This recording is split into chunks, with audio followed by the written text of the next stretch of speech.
suka sekali melimpahku,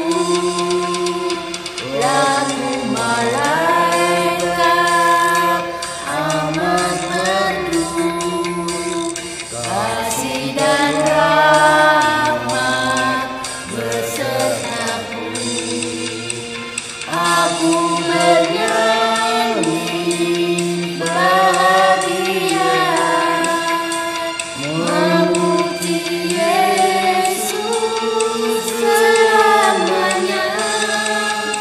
Aku bernyanyi bahagia, memuji Yesus selamanya.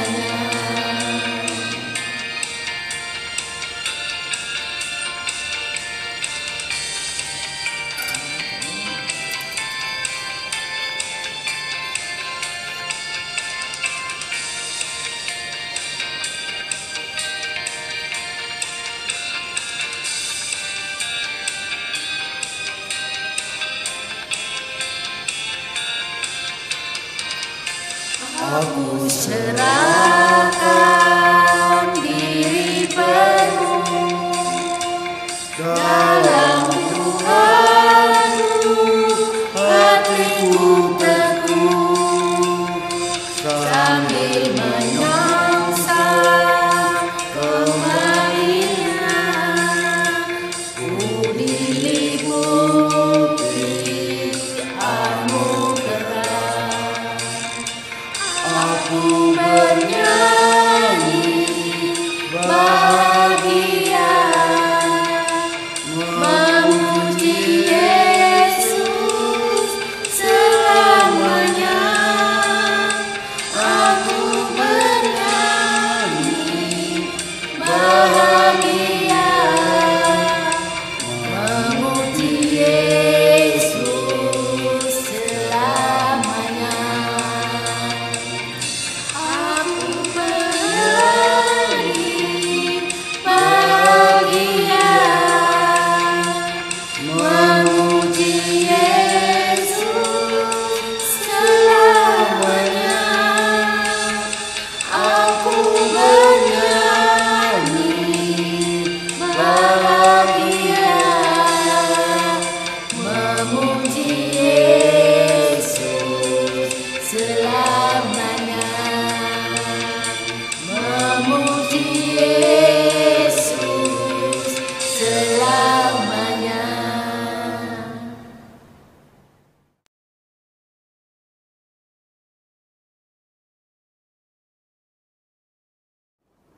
Terima kasih untuk kesaksian pujiannya. Tuhan Yesus memberkati. Bapak, Ibu, saudara-saudari yang dikasihi Tuhan, kita akan masuk dalam pemberitaan firman Tuhan. Namun sebelumnya, mari kita siapkan bacaan kita yang terambil dari Kejadian pasal 2 ayat 1 sampai 7. Jika Bapak Ibu sudah menemukannya, mari kita bersatu di dalam doa mohon bimbingan Roh Kudus. Kita berdoa. Ya Tuhan Allah Bapa kami yang bertahta dalam kerajaan surga, kami mensyukuri Tuhan untuk kebaikan-kebaikan Tuhan dalam kehidupan kami. Terima kasih Tuhan pada malam hari yang indah ini bersama-sama dengan keluarga kami terkasih, kami datang ke dalam hadirat-Mu. Kami hendak membaca, mendengar dan merenungkan firman-Mu. Kiranya Tuhan kuasai hati, pikiran dan pendengaran kami dengan kuasa Roh Kudus-Mu, sehingga Tuhan kami dapat memahami kebenaran dari firman-Mu dan kami melakukannya dalam kehidupan kami hari lepas hari. Bersabdalah ya Tuhan, karena kami telah siap untuk mendengarkannya. Di dalam nama Tuhan Yesus kami telah berdoa. Amin. Bapak, Ibu, saudara-saudari, marilah berdiri untuk mendengar firman Tuhan berdasarkan bacaan Alkitab dari Kejadian pasal 2 ayat 1 sampai 7 yang menyatakan, demikianlah diselesaikan langit dan bumi dan segala isinya, ketika Allah pada hari ketujuh telah menyelesaikan pekerjaan yang dibuatnya itu. Berhentilah ia pada hari ketujuh dari segala pekerjaan yang telah dibuatnya itu. Lalu Allah memberkati hari ketujuh itu dan menguduskannya, karena pada hari itulah Ia berhenti dari segala pekerjaan penciptaan yang telah dibuatnya itu. Demikianlah riwayat langit dan bumi pada waktu diciptakan. Ketika Tuhan Allah menjadikan bumi dan langit, belum ada semak apapun di bumi, belum timbul tumbuh-tumbuhan apapun di padang, sebab Tuhan Allah belum menurunkan hujan ke bumi, dan belum ada orang untuk mengusahakan tanah itu. Tetapi ada kabut naik ke atas dari bumi dan membasahi seluruh permukaan bumi itu. Ketika itulah Tuhan Allah membentuk manusia itu dari debu tanah dan menghembuskan nafas hidup ke dalam hidungnya. Demikianlah manusia itu menjadi makhluk yang hidup. Demikianlah pembacaan Alkitab. Berbahagialah semua orang yang mendengar firman Tuhan dan melakukannya. Terpujilah Tuhan Yesus. Haleluya. Silakan duduk. Shalom Bapak Ibu, Saudara-saudari Jemaat GPB Benowo Surabaya. Bagaimana kabarnya? Saya harap Bapak Ibu, Saudara-saudari dan kita semua dalam keadaan yang baik dan sehat.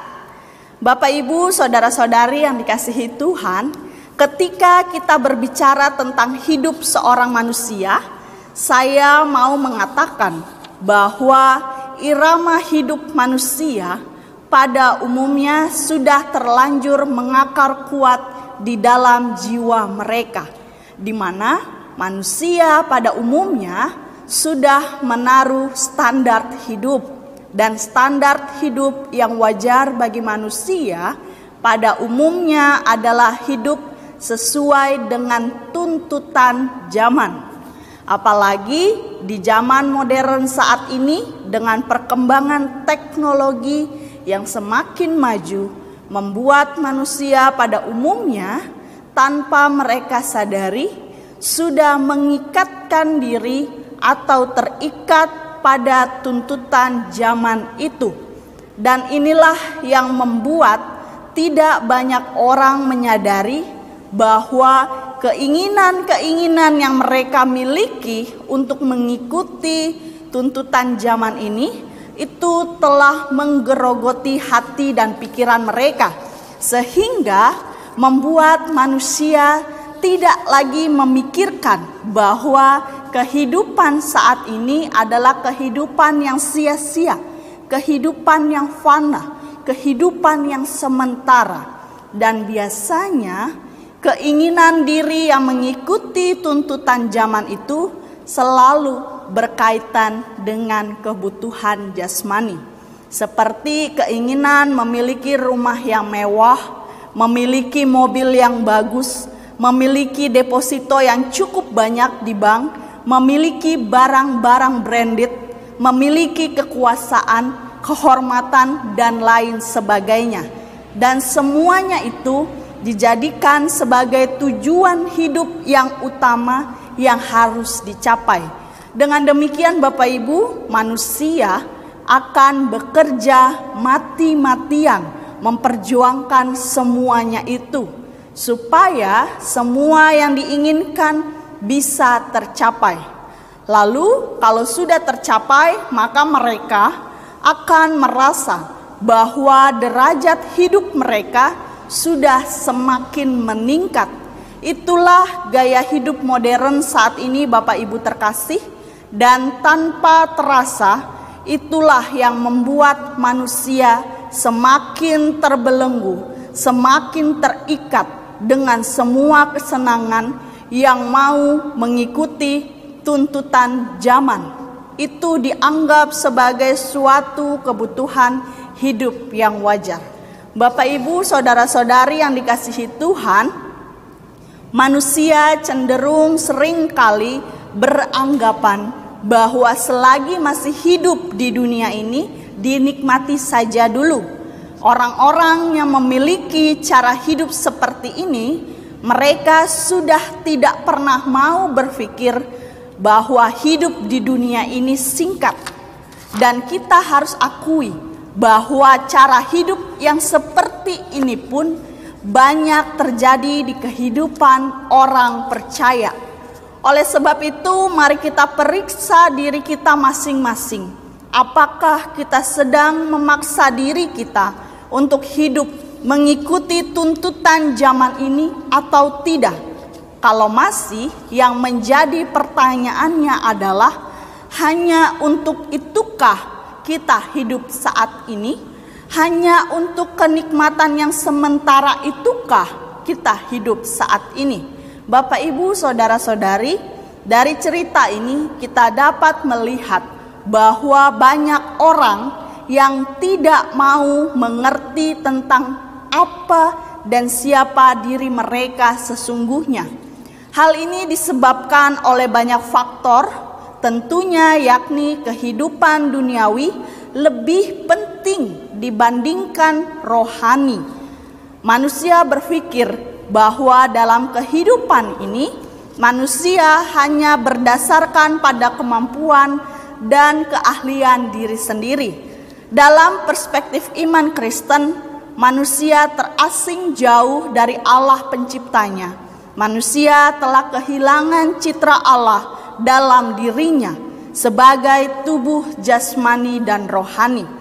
Kedua sifat manusia ini tidak dapat dipisahkan satu sama lain, karena manusia dijadikan oleh Allah tidak hanya dari debu tanah, tetapi juga dari nafas yang dihembuskan ke dalam hidungnya, sehingga manusia menjadi makhluk hidup. Inilah yang membedakan kisah penciptaan manusia dengan hal-hal lainnya. Manusia sangat berbeda dengan ciptaan Tuhan lainnya. Dalam kondisi seperti ini, manusia dapat secara mandiri beraktivitas, sekaligus menjadi makhluk hidup yang produktif. Sebab nafas itu juga yang membuat manusia menjadi cerdas. Dengan nafas yang diberikan oleh Allah, manusia yang hina dan rendah menjadi berarti dan mulia. Di sini pula kita menyaksikan bahwa Allah tidak saja memberi hidup, tetapi sekaligus memposisikan manusia menjadi lebih terhormat dan bernilai dari segala yang diciptakannya di bumi ini. Jika Allah menciptakan manusia sedemikian luar biasanya, maka pastilah Dia tidak hanya mau membedakan manusia dengan makhluk lainnya tanpa alasan, tetapi justru Allah mau memakai manusia untuk mewujudkan maksud-maksudnya di dalam rencananya bagi alam ciptaannya.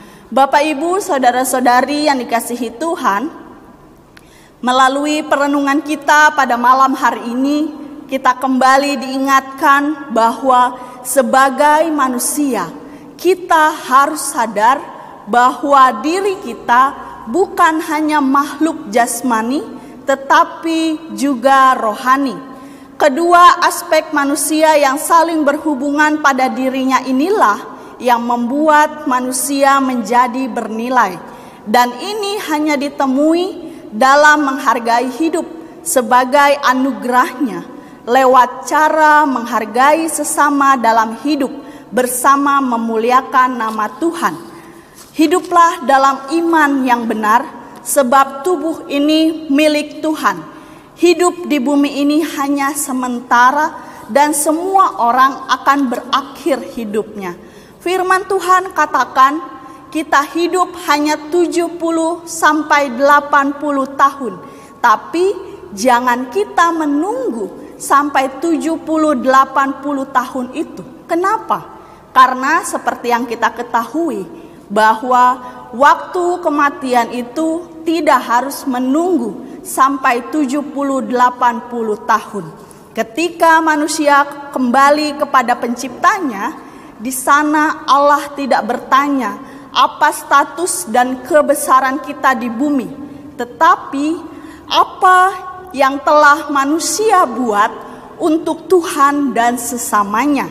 Seharusnya sebagai orang percaya, kita harus benar-benar menghargai hidup ini, menghargai waktu, menghargai kesempatan hidup yang Tuhan berikan kepada kita saat ini.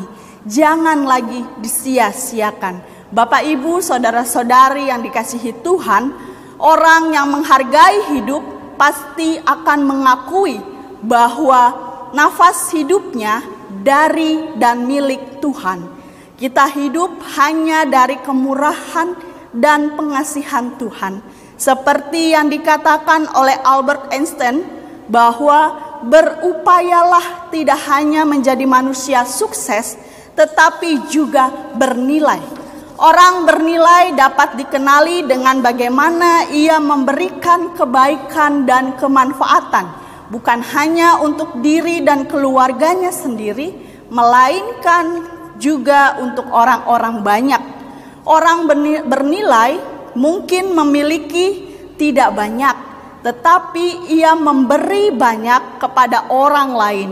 Karena itu, isilah hari-hari hidup kita sekarang ini dengan menghargai hidup. Kiranya perenungan kita pada malam hari ini menuntun kita untuk memahami dengan benar panggilan dan pengutusan kita di tengah masyarakat secara lebih baik lagi, dan dalam mewujudkan damai sejahtera Tuhan lewat hidup bersama dengan sesama. Tuhan memberkati. Amin.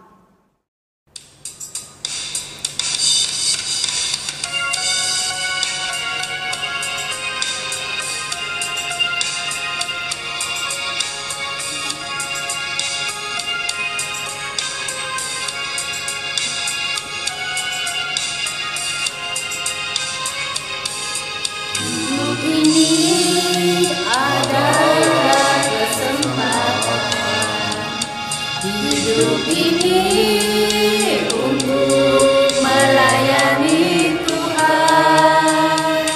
Jangan sia-siakan waktu yang Tuhan beri. Hidup ini terus jadi berkat.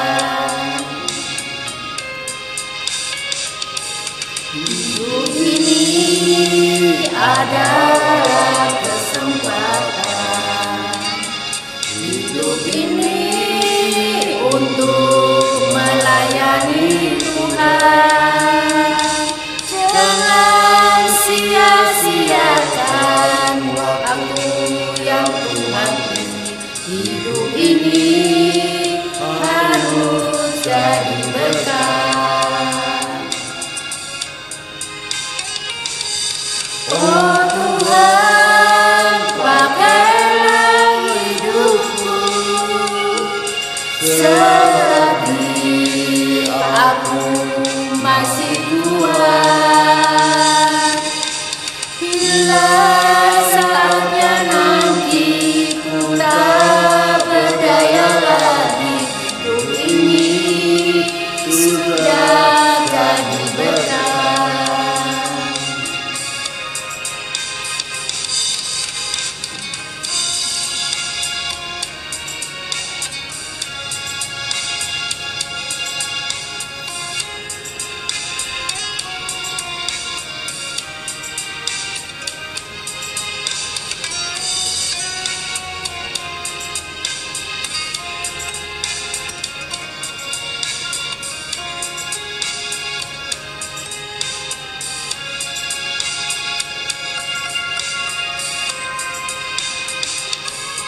Hidup ini adalah kesempatan.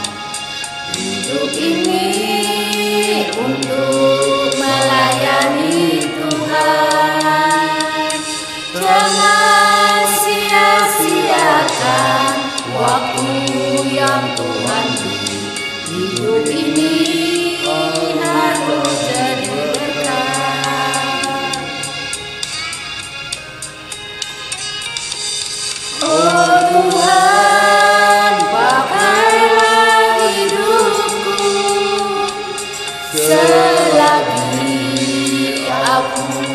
masih kuat. Bila